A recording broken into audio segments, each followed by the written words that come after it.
This is Grape Video 34, Summer Pruning of Grapevines. Normally when we think of pruning grapevines, we're thinking of doing it in the winter and early spring during the dormant period. But if we go back to our definition of pruning, which is removing unwanted parts of the vine, there are at times unwanted parts of the grapevine growing on the vine, on the trellis during the summer, and they need to be removed. Hence, summer pruning of grapevines, and we're going to cover that in this presentation. Whoops! Look at this. Is this a vineyard or a jungle? This is a vineyard in midsummer with so much growth. Oh my gosh. Something really needs to be done here. We can't get down the road with equipment. We can't spray the crop if we could even see it. We can't have the clusters exposed to sunlight to ripen well. We've got to do something here. How did we get into such a mess? Well, let's go first to the topic of vine balance.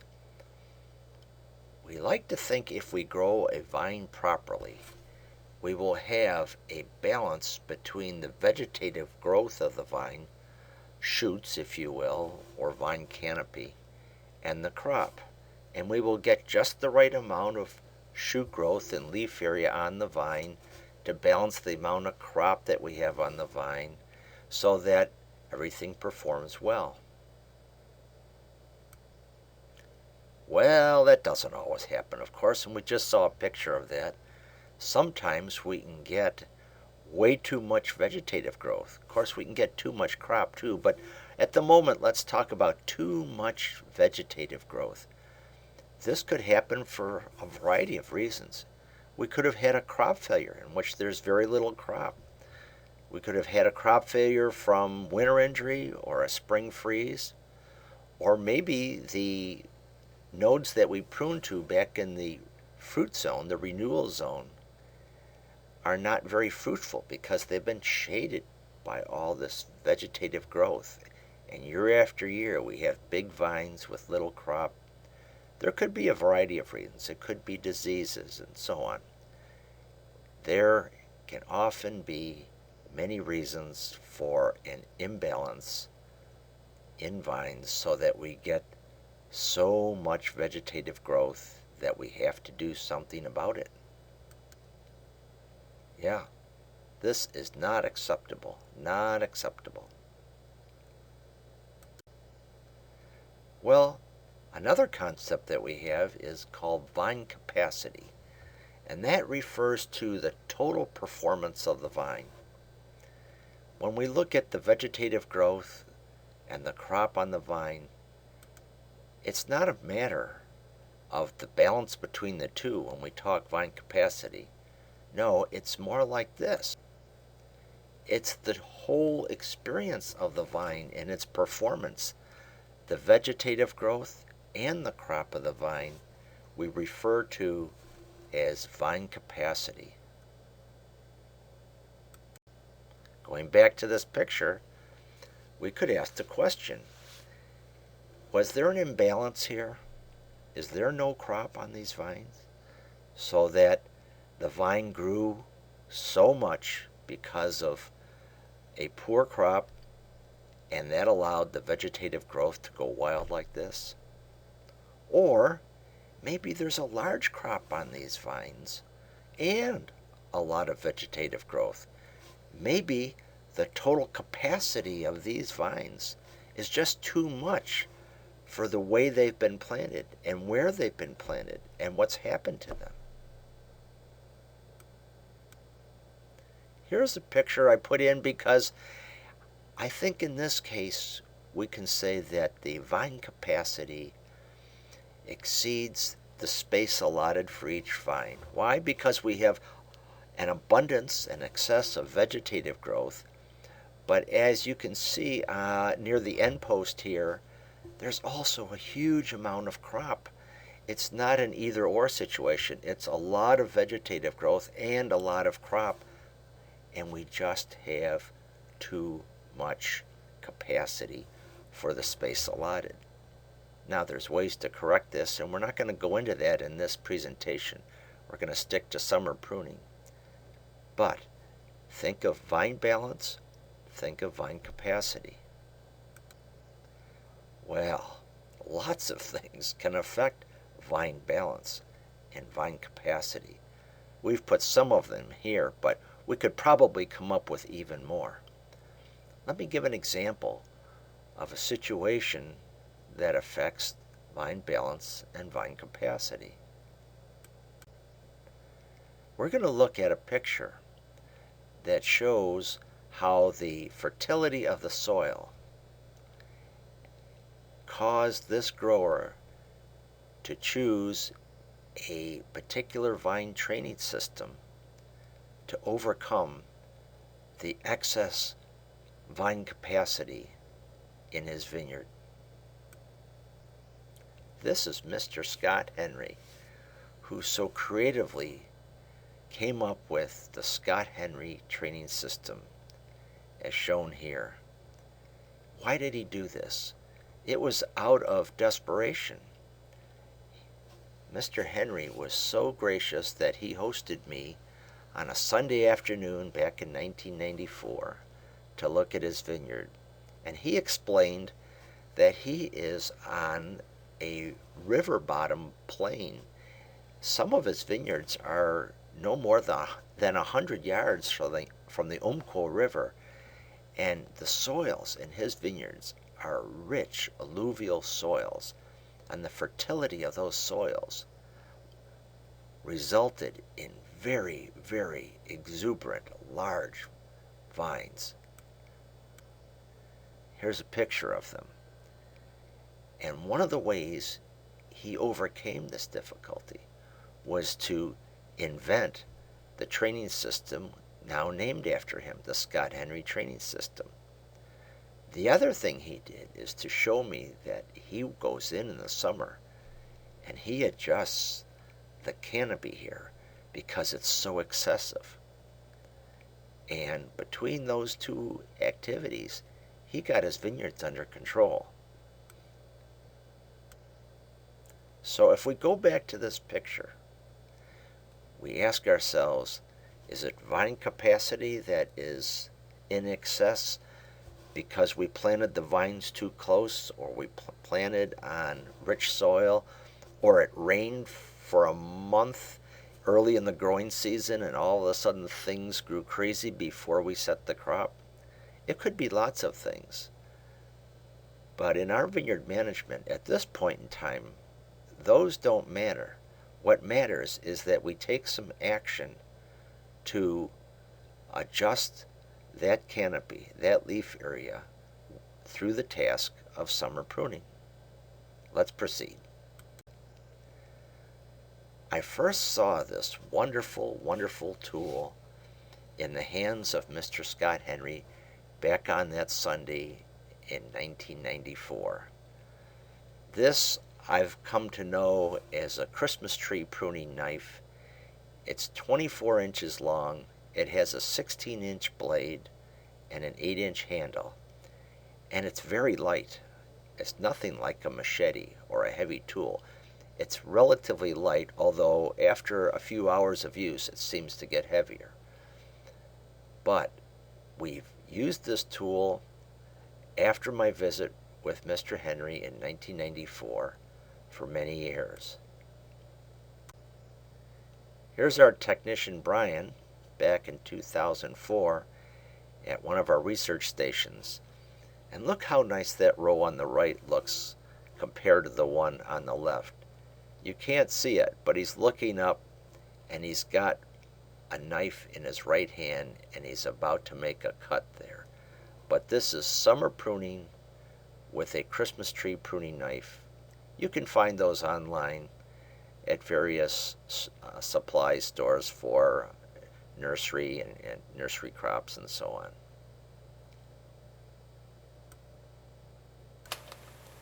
Well, here's my effort to demonstrate summer pruning with this knife. I've already gone through this vineyard with my new hedger, which I'll show you in a bit. And this is kind of follow-up to get the canopy under control with summer pruning. This is my little vineyard, and these are 8-foot trellises, so I'm a bit vertically challenged, as you could see right there, with doing some of this pruning. There. But it does move along.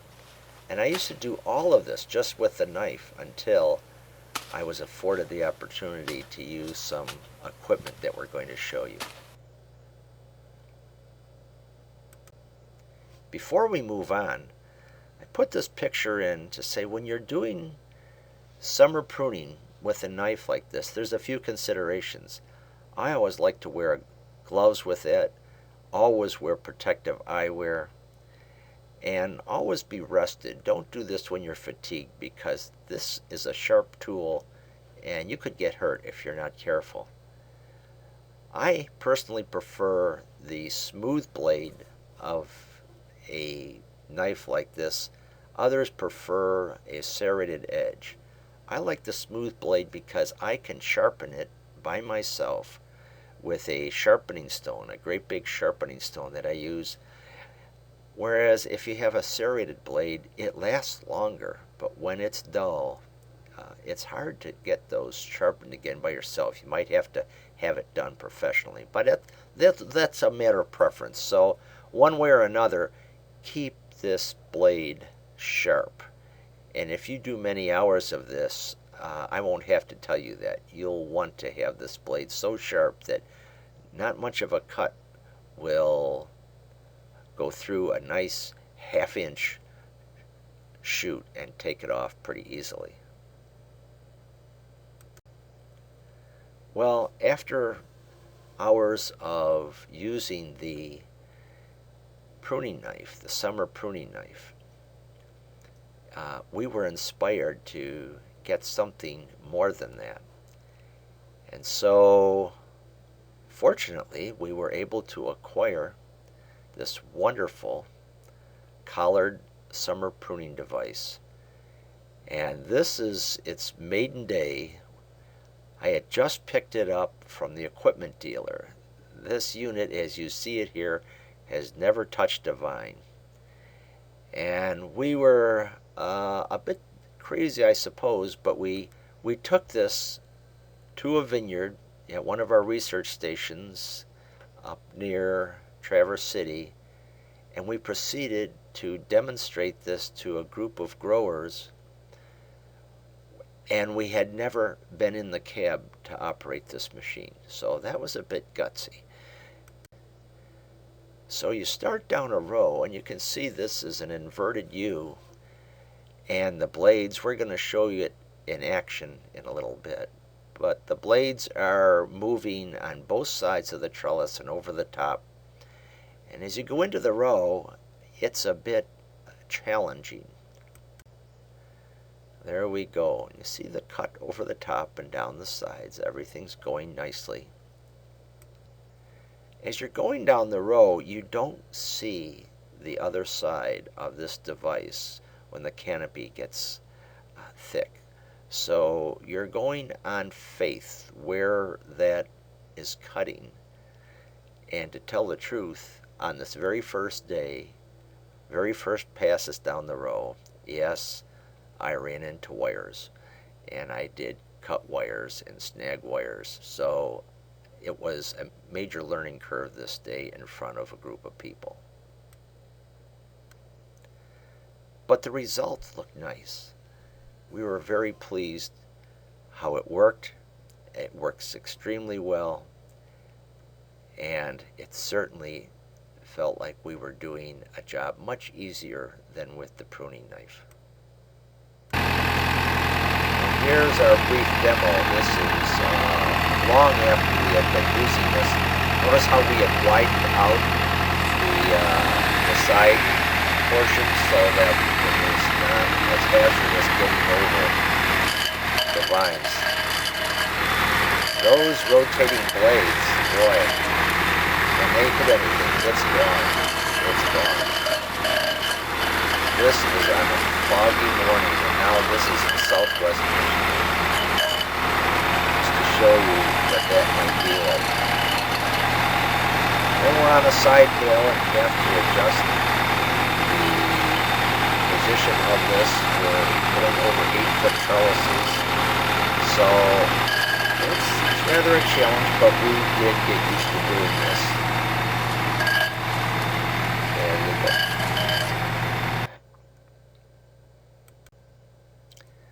Well, had I known, I might have bought this model instead. This is also a collared pruner, and this is probably a bit easier to use because it only does one side and the top at a time. It's fully adjustable so that when you're on side hills you can get it adjusted for the right orientation. But that's just one option of many. Here's another one. This is a picture of a Pruning summer pruner with cutter bars on both sides. Well, you better have precise vineyards and you better be on fairly flat ground, I'm thinking, to be able to do 2 rows at a time like this. And then you've got cutter bars over the top also. This is an Italian machine. I don't know the brand name. At our field day a few years ago, and it has, as you can see, a cutter blade to go alongside of the vines and over the top, and both of those are adjustable hydraulically. Or, because those are fairly expensive machines, if you're a small grower especially, like I am, you may want to come up with a fabrication of your own. This is a gadget fabricated by Chateau Chantel Vineyard and Winery up on Old Mission Peninsula in Michigan, and it serves them well. Very basic, very sturdy, very sturdy. Oh, and somebody back a decade ago rigged up a series of 110-volt Little Wonder pruners, and they were powered by a generator on a platform on the 3-point hitch, and not perfect, but certainly seemed an improvement over the knife. But here's my new gadget that I was able to get together with the thanks of Glenn Davis and Rick Brown. It's an old simple bar mower off the 3-point hitch, and I am just thrilled to have this gadget. This is from one of the earlier videos, and this is a winter-injured Merlot vineyard.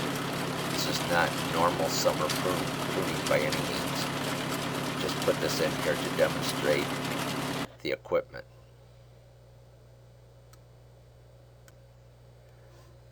When summer pruning is done well, the vineyard turns out looking beautiful. These are, once again, 8-foot trellises. I really am fond of 8-foot trellises and Scott Henry training, but what an improvement over that first picture I showed you, and what a benefit for exposing the fruit, for getting leaf area that can be maintained well with spraying to keep it healthy.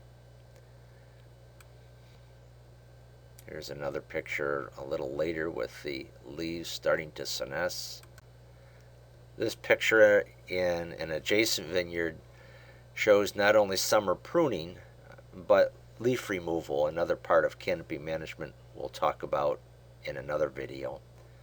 But you can see the organized canopy that is in part achieved by summer pruning is really what we want. We really want every leaf on the trellis to be well exposed to sunlight, to function well, and to support the ripening of this fruit. And at times we can only get that with summer pruning because we have an imbalance on the vine, or the capacity of the vine is greater than the space allotted, and we have to do some summer pruning. Summer pruning even looks nice after the crop's been harvested and the leaves are senescing on this Chardonnay vineyard. That's all we're going to say about summer pruning. You get the idea. There is a need for it often on Vitis vinifera wine grapes because we tend to grow them on rootstocks. We tend to grow them with narrow vine spacings, 6 feet, sometimes 5 and 4 feet, and that in combination with modest cropping levels of 2, 3, 4 tons ultimately results in a vine capacity that exceeds the space allotted for that vine, and so we often have a need for summer pruning. Well, I hope that's helpful to you. Thank you for your attention, and happy grape growing.